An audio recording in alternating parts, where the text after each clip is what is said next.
الحمد للہ وحدہ والصلاة والسلام علی من لا نبی بعدہ۔ السلام علیکم ورحمۃ اللہ۔ آج کی اس چھٹی نشست میں انشاءاللہ ہم سورہ آل عمران کے ایک مقام سے چند آیات کا مطالعہ کریں گے اور دیکھیں گے کہ اللہ تعالیٰ نے جنت کو کن اعمال کا نتیجہ قرار دیا ہے۔ اللہ تعالیٰ ارشاد فرماتا ہے لا یغرنک تقلب الذین کفروا فی البلاد متاع قلیل ثم مأواہم جہنم وبئس المہاد۔ اس آیت مقدسہ کا معنی یہ ہے کہ کفار کا شہروں میں چلنا پھرنا، یعنی کہ ان کی ظاہری عزت، ان کی مال و دولت، ان کے عیش و عشرت، اے مسلمانوں تمہیں کسی بھی طریقے سے دھوکے میں نہ ڈال دے۔ متاع قلیل، یہ تو دنیا کی عارضی، دنیا کی زندگی کا چند روزہ ساز و سامان ہے۔ ثم مأواہم جہنم، پھر ان کا ٹھکانہ جہنم ہوگا۔ وبئس المہاد، اور وہ کیا ہی برا ٹھکانہ ہے۔ اس آیت مقدسہ میں اللہ تبارک و تعالیٰ نے امت مسلمہ کی، مسلمانوں کی تربیت فرمائی ہے، ان کی ذہن سازی کی گئی ہے کہ تمہیں کسی بھی طریقے سے کفار کی عیش و عشرت یہ دھوکے میں نہ ڈالے۔ تم یہ سوچنا نہیں بالکل بھی کہ کفار کو تو اللہ نے اتنا دنیا کے اندر نوازا ہے، اللہ تبارک و تعالیٰ اگر ان سے ناراض ہوتا تو انہیں اتنی شان و شوکت کیوں عطا فرماتا۔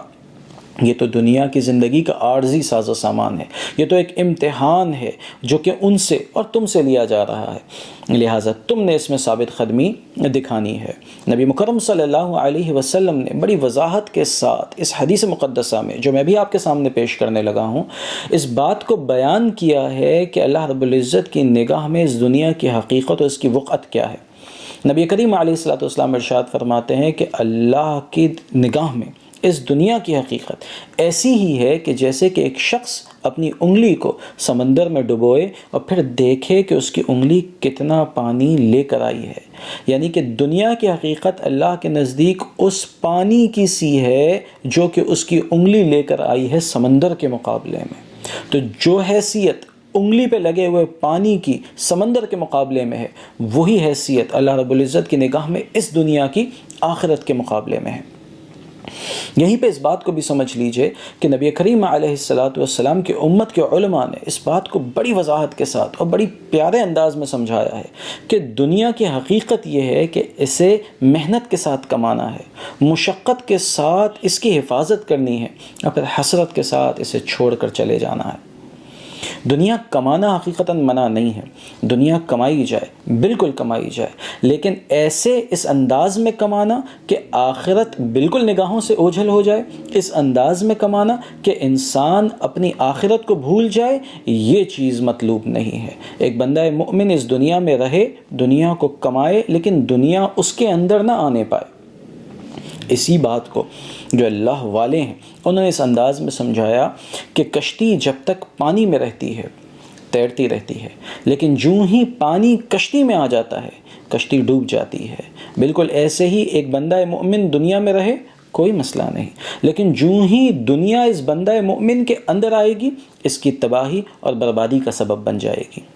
آگے اللہ تعالی ارشاد فرماتا ہے لیکن الذین اتقوا ربهم لهم جنات تجری من تحتها الانہار خالدین فیہا